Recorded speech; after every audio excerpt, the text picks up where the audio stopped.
The movie opens in 1960 in Houston, where young George and his family move into a new home that's in dire need of repair. It doesn't even have electricity yet. One evening, their mother divides a single hamburger into 4 pieces for her children. Starving, George is eager to eat his share immediately, but his sister Mary insists they pray first. Reluctantly, George waits. After the prayer, he gulps down his piece in one bite. I'm so hungry, I could eat this table. Noticing her brother's lingering hunger, Mary kindly offers him half of her portion, always seeing the best in him. That night, their mother sternly tells George that he cannot afford to be held back another year in school. It would be too hard to catch up. She pleads with him to avoid fights at school. The following day at school, George is met with stares due to his appearance. In class, he attempts to answer a question, but the teacher dismisses him because of his dirty clothes, choosing instead to call on a student with shiny shoes. Jason, take us away. During lunch, George sits alone, devoid of food, while his classmates eat. One of them taunts him for not being able to afford even a piece of bread and begins to treat him like a dog. How about this nasty skin? You want it? Go get it. Enraged, George punches the boy in the face. As the teacher arrives, he runs away. Anger was my answer to everything, and I couldn't stop myself from fighting. It was the only thing I did well. Years later, George and a friend are loitering outside a bar when a drunk man stumbles out. They decide to follow him, planning to rob him, but soon discover the man is a police officer in a sting operation. Surprise, boys. We're busy right here, huh? The police arrive and chase ensues. George escapes by hiding under a house, and the police arrive with a dog. George covers himself in sewage to avoid detection. The disguise works, and the police, along with their dog, fail to find him. On his way home, George notices an advertisement for Job Corps on a TV in a store window. The ad promises free food and drinks to those who have left school. Job Corps offers vocational training to help juveniles secure employment and even pays its students. Excited, George shares the news with his mother, telling her he wants to join. She supports his decision, affirming that he has more potential than he realizes. You want to do this job, Cole? Yes. Then do it right, George. Don't come running back home because you're missing me. Finish what you started this time. A few days later, George arrives at the Job Corps in California. At the entrance, a guard outlines the rules for him. Inside, he immediately clashes with another guy, Desmond, over a bed. It's just a bed, man. In his duffel bag, George finds a new pair of Converse sneakers and a note from his mother. Desmond watches him with envy. George struggles during his electrical class, drawing laughter from other students. He responds with a tough look, clearly used to resolving issues with his strength. The next day, Desmond is listening to music while George tries to study. Frustrated, George unplugs the record player. You have something against music? Maybe I do. Jeez, you always this pissed off? When I'm trying to study. Desmond, sipping from his hip flask, offers George a drink, which he declines. However, during their conversation, they begin to bond. George's mood lifts when Desmond invites him to the chow hall. Now you're talking. Eager to wear the new Converse from his mom, George is disappointed to find them missing. At the chow hall, Desmond advises him to report the theft after they eat. He shares with George that he's the reason there are extra brownies in the cafeteria today. Thanks to his knack for numbers, Desmond got a job in cafeteria. He tweaked the weekly order sheets, swapping out beans for more brownies. And under my new cost-cutting plans, we got a whole lot more brownies. And a whole lot of less gas.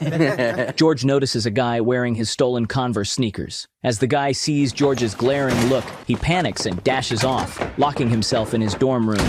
Undeterred, George breaks down the door and nearly throws the thief out the window. Just then, Doc, hearing the commotion, intervenes and breaks up the fight. Outside, George tries to justify his actions, explaining that his mother had worked hard to buy those shoes that were stolen. Get in the car. In the car, Doc presents George with 2 choices. He can either send him to jail or send him home. In the time you've been here, you punched out 3 corpsmen and 1 innocent door. Did disrespected me. The door, too? Offering money for a bus ticket, Doc is prepared to expel him from the program. George pleads with Doc not to kick him out. I can't go home, Mr. Broadus. This place is all I have. Please. And feeling sympathetic, Doc decides to give him another chance. He asks if George ever boxed. Just street fights. Talking about boxing, not fighting. It's a sport with rules. Doc, who turns out to be a boxing coach, notices George's strength and suggests he join the boxing club. You big enough and ugly enough. You want to learn it? George eagerly accepts. The next day at the gym, Doc introduces George to his sparring partner. George reacts poorly to his opponent's jokes, showing aggression, but Doc reminds him that they're not here to kill each other. George enters the ring. Meanwhile, being good with numbers, Desmond offers spectators to make their bets. When the sparring begins, George tries to hit hard, but his lack of technique makes him an easy target. Be still! And he is quickly knocked down, drawing laughter from the onlookers.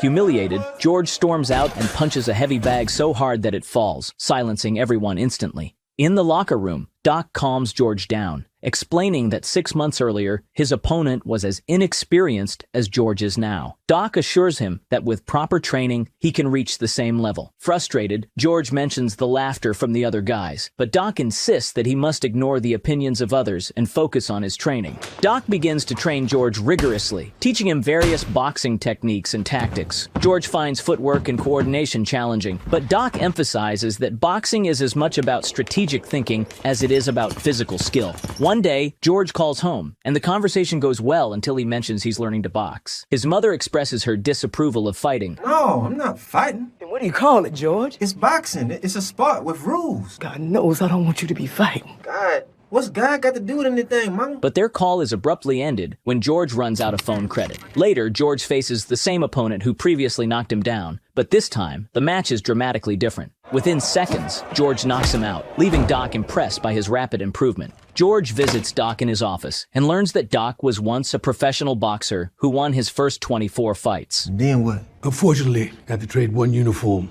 for another. George shows him an article about Joe Frazier from a boxing magazine and declares his ambition to become the world champion. Doc, finding his eagerness endearing, advises him to temper his expectations and explains the extensive training required before competing at a professional level. When George inquires about the next Olympics, Doc informs him that although the Olympics are next year, he won't be ready to compete for another 5 years. 5 years? I'll be an old man. You got a punch like I've never seen. But even if you train harder than any man has ever trained, there is no way that you can make it to the Olympics next year. The scene shifts to the following summer. George, now 19 and having trained for only 1 year, faces a more experienced Soviet boxer. Commentators doubt his chances, but his family watches proudly from home, their eyes glued to the TV. Everyone at the Job Corps rallies behind George, and even his mother, despite her reservations about the violence, joins her children in front of the television. George delivers several decisive blows, winning the gold medal effortlessly. His victory brings mixed emotions for his mother, who struggles with the violence of the sport, while George, ecstatic, hoists the American flag. His siblings watch in awe, hardly believing that their brother has won his first Olympic gold medal at such a young age. The day after his victory, George proudly wears his gold medal as he strolls through his neighborhood. He encounters a former accomplice who criticizes him for raising the American flag after his fight, contrasting it with the significant protest by other black athletes who stood with bowed heads on the podium. He accuses George of disrespecting their cause. Frustrated and hurt, George goes to his mother and vents to her, expressing his exhaustion with being labeled a sellout by those around him. She soothes him. Let me make you something to eat. Anything you want. I'm not hungry. Let the Lord take me now. I never thought I'd hear that from you. And bolstered by her support, George vows to win the championship belt to earn everyone's respect. You gonna keep fighting? You gonna get hurt. Didn't you watch me? They don't hurt me. I hurt them. At the airport, George spots a stunning girl reading a sports magazine featuring him on the cover. He approaches her, and they strike up a conversation. Her name is Paula. As her flight is announced, she rushes off. George tries his best to get her number. Your footwork is better than your pickup game, George. She tells him to write his phone number, leaving him slightly flustered. I'm the one supposed to be asking for yours. George, do I look like the kind of woman that stands around by the phone? He scribbles his number, and after she leaves, he mumbles to himself. No, ma'am, you do not. Back at the gym, Doc introduces George to his new team, Dick Sadler, his promoter, and Archie Moore, the former light heavyweight champion. The morning you wake up to fight for that championship, the air tastes different, the sun look different. And only 2 men on this whole earth matter, and you're one of them. As George embarks on his quest for the heavyweight title, he defeats his opponents one by one, each victory bringing him closer to his goal. Under his coach's guidance, he prepares to face Joe Frazier. Meanwhile, Paula calls George, and they begin dating. She becomes a regular at his fights, supporting her boyfriend as he improves his record to 22-0. Eventually, George and Paula get married. Do you take this woman to be your wife? You bet I do. After securing his 36th win, his coaches announce that he is ready for the title fight. The big day arrives in Jamaica, the title fight between George Foreman and Joe Frazier. George is the underdog, especially since Frazier defeated Muhammad Ali 2 years ago, and hardly anyone believes George stands a chance. The crowd chants fervently for Frazier. He takes a heavy left hook early in the first round but responds with powerful body shots. Frazier lands another of his signature left hooks, but just before the round ends, George delivers a massive uppercut, knocking Frazier down. The bell rings, giving Frazier crucial recovery time. Undeterred, George dominates the subsequent rounds, knocking Frazier down several times until the referee is forced to stop the fight. To everyone's astonishment, George is declared the new heavyweight champion of the world. At the after-party, George is surrounded by cheers and a flurry of journalists. Amid the excitement, a charming woman catches his eye. He also approaches Desmond, offering him a role as his financial manager, acknowledging his knack for numbers. Impressed but taken aback, Desmond agrees, promptly pouring out his drink, as George insists he stop drinking. Later, George returns to his hotel room to find that same woman on his bed. Despite his confusion, he lets her stay, and they share an intimate moment. However, the realization that he has cheated on his wife leaves George feeling deeply uncomfortable. The next morning, George watches an interview where Muhammad Ali mocks him, vowing to throw him back into the ghetto with one punch. George is infuriated by these words. A few months later, George hosts a family gathering at his luxurious mansion. He proudly shows his mother his collection of cars. Each car has its own personality. That's why you need 5 of them? 5. Where do you see my garage? He's delighted to see his daughter, but his interactions with his wife are noticeably distant. Just as they're about to eat, his mother reminds everyone to thank God for the food. God, I bought the food, Mama. During the meal, his sister Mary announces she's expecting a baby, and Desmond shares that he's invested all George's money into rock-solid stocks. Rock-solid stocks. I like the sound of that. Meanwhile, Paula steps away to answer a phone call, only to discover it's one of George's mistresses on the line. She confronts George about it. I was doing just fine before you came along. Oh, so you don't like this life now? I give you everything. I don't want everything. I want you. George can't even look her in the eyes. George then travels to the Democratic Republic of Congo to fight Muhammad Ali. In this country, Ali is revered as a hero, and almost everyone supports him. At the hotel, George encounters Ali entertaining a crowd of celebrities with a stand-up routine mocking George. Float like a butterfly, sting like a bee. His hands can't hit what his eyes can't see. Now you see me, now you don't. George thinks he will, but I know he won't. Claiming that the sports writers will regret underestimating him. When George approaches, the audience anticipates a response. George, we was just talking about a different fighter. But he chooses to walk away in silence, leaving Ali to continue captivating the spectators. Well, if he boxes how he does interviews, it's gonna be a short night. I feel sorry for Ali. Foreman could put him in the morgue. Due to Muhammad Ali's immense popularity in the country, the crowd chants the legendary phrase, Ali Bomaye, which means Ali, kill him. Despite this, commentators speculate that after Foreman's dominating performance against Frazier, Ali seems unlikely to stand a chance. As the fight begins, George takes control, landing several significant punches while Ali attempts to float like a butterfly and sting like a bee. Ali's continuous taunts and mockery only fuel George's anger. That's all you got, George? They told me you was bad, George. Let me see it. Throughout the fight, George aggressively pushes Ali against the ropes, delivering powerful punches. Ali demonstrates his defensive prowess, managing to counterattack periodically. However, George's aggressive style gradually drains his gas tank, visibly tiring him as the rounds progress, while Ali remains relatively fresh.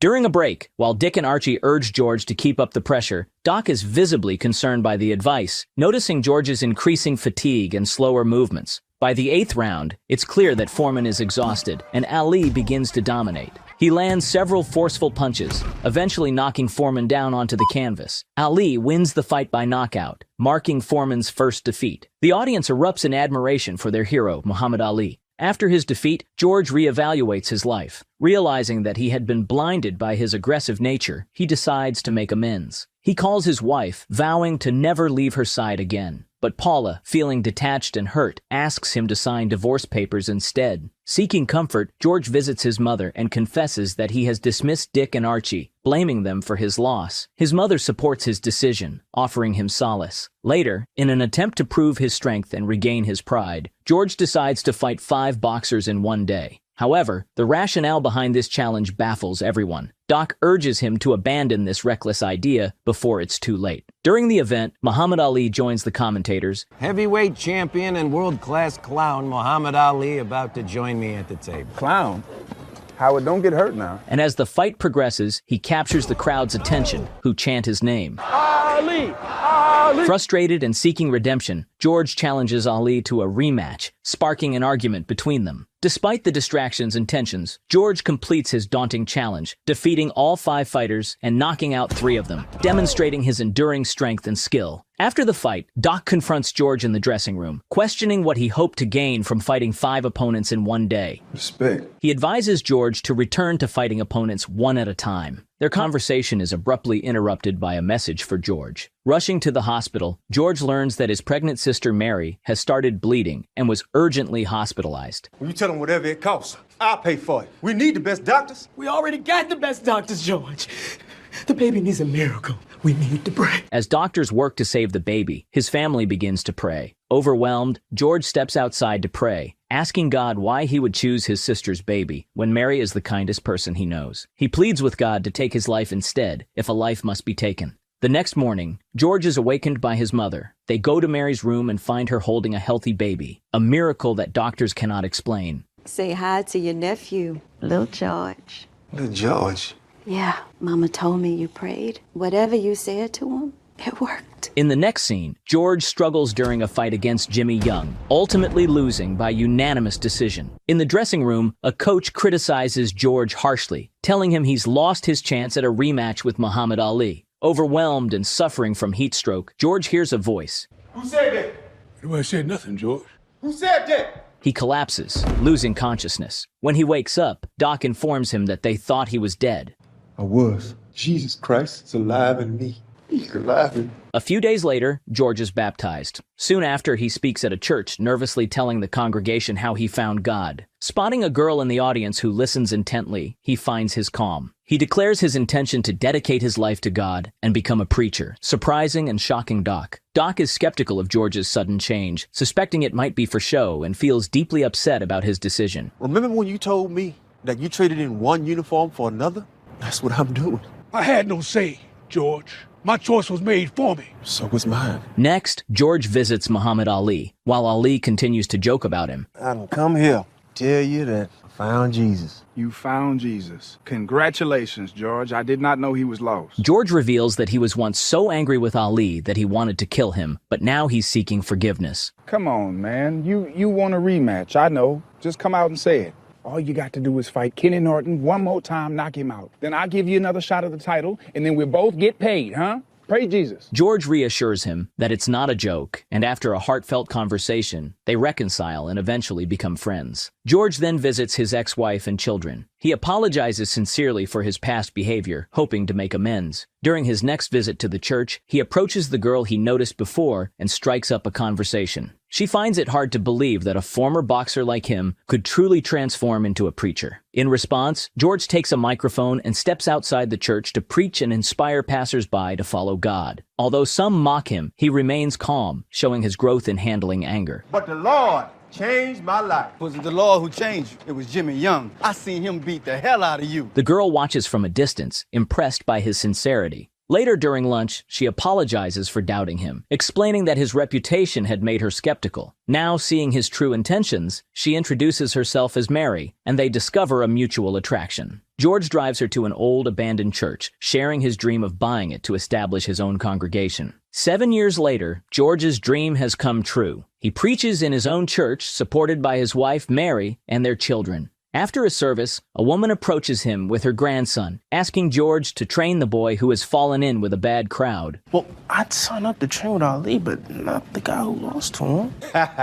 George declines, suggesting they find guidance in the Bible instead. A week later, while playing with his kids at home, George sees a news report that the boy was arrested for committing a crime. He feels a deep regret for not agreeing to train him. George discovers an old building ideal for his plans and instructs his financial manager to purchase it. We see Desmond is still struggling with drinking problems. They renovate the space, and within a few months, the gym is thriving with students. George hires several coaches and even dedicates a section of the gym as the Muhammad Ali study hall. However, a year after opening, during a class, the electricity suddenly goes out. The power company reveals that they have not received any payments. Worse, Desmond is nowhere to be found. Frantic, George visits the bank and learns that Desmond invested all his money in high-risk stocks, which have now tanked, leaving his investment account empty. He put them into solid stocks to set me up for life. No, these were all high-risk gambles. The bank threatens to repossess the property, including his mother's house. Enraged, George got the whole town looking for Desmond. Despite his anger, his mother urges him to forgive Desmond. George eventually finds Desmond in a bar, trying to escape. George catches him up and nearly kills him. Realizing what he's doing, George forgives Desmond. To salvage his financial situation, George resorts to starring in a sauce commercial and selling merchandise. Despite these efforts, his wife Mary informs him that they are still far from resolving their financial crisis. As the bank begins to seize his property, George sinks into depression. He dusts off his old boxing gear, trying to reconnect with his past as a boxer. He confides in Mary that he has asked a friend to give the upcoming sermon in his place, feeling he can't preach on living rightly when he's lost everything. He wants to fight again, and Mary is against it. She's afraid his rage can come back. It's only two things I know how to do. That's box and preach. And preaching won't pay the bills. George seeks out Doc, asking him to train him once more. Doc is initially resistant, reminiscing about how heartbroken he was when George quit. He explains when Joe Louis tried to come back, Marciano almost killed him in the ring. Joe Louis tried to start at the top, but we'll start at the bottom. You're old. They'll call us a circus act. But not if we keep winning. However, George manages to reassure him by telling words that his coaches once told him. The air's gonna taste different. The sun, that's gonna look different. And only two men on this whole earth is gonna matter. And we'll be the both of them. Hearing this, Doc's eyes immediately light up. He says George need to lose weight first, and then they can start training. Motivated, George struggles into his old gym clothes. I think my gym clothes shrunk. He begins training with his son. Hey, George, take it easy, man. You're gonna have a heart attack. That's nasty, George. He has hard time during workouts, supported unexpectedly by Mary, who helps him stick to his diet. After months of effort, George successfully makes weight and returns to Doc, ready to train fully. During a sparring session, George's speed is lacking, and he struggles to keep up with his opponent. Doc assures him they will adapt his style with new techniques. In the middle of the night, Mary wakes from a vivid dream. In the morning, she tells George that she had a dream. In the dream, the Lord spoke to her and showed her a vision of George winning the heavyweight championship again. He's gonna lift you up in the middle of that ring, so you'll lift him up in front of millions of people. Before his comeback fight, Doc suggests they need George's old anger to win, but George insists on approaching the fight without succumbing to his rage. It's fighting. It's boxing. It's a sport. With rules. George enters the ring against Steve Zowski, telling Doc that he's scared to take his robe off in front of all these people. Last time they saw me, I looked like Superman. But now you look like the Michelin Man. This ain't no beauty contest. Everyone notices George is overweight. As the fight begins, George acts too calmly, even holding back his anger after getting punched after the bell. In the second round, George begins to dominate, leaving no chance for Zowski. Seeing that his opponent can't fight back, Foreman demands that the referee stop the fight. Stop the fight. Do your job. Come on. News of George's triumphant return spreads, celebrating him as a hero to fat, old, bald guys everywhere, marking a remarkable comeback not just in boxing, but in his personal journey as well. After a remarkable streak of 24 wins, 42-year-old George Foreman faces reigning champion Evander Holyfield in a match billed as the Battle of the Ages. Despite a valiant effort, George loses by unanimous decision. Post-fight, when he visits his bank, all the employees cheer for him. Although he didn't win the match, George is stunned by a payment of $12 million from HBO for the fight. Despite the financial windfall, he tells Mary that his job isn't over yet. Maybe I heard him wrong, George. You heard him right. He did his part. We have to do ours. 3 years later, Michael Moorer defeats Holyfield to win the title, and now George is a contender once again. At 45, no one believes George stands a chance against the 26-year-old Moorer, a powerhouse with 30 wins by knockout and the first Southpaw heavyweight champion. Moorer's undefeated record and formidable prowess make him a daunting opponent. How can you beat that man? As the fight unfolds, Moorer dominates the early rounds, with George barely hanging on. Everyone at his gym, including his mother, roots for him. After the 9th round, his cornermen suggest he should throw in the towel. 9 rounds against the best in the world. There's no shame, son. However, in the 10th round, George lands a devastating right hand, knocking Moorer to the canvas. Against all odds, George Foreman wins the title, becoming the oldest heavyweight champion in history. Thank you. I thank you.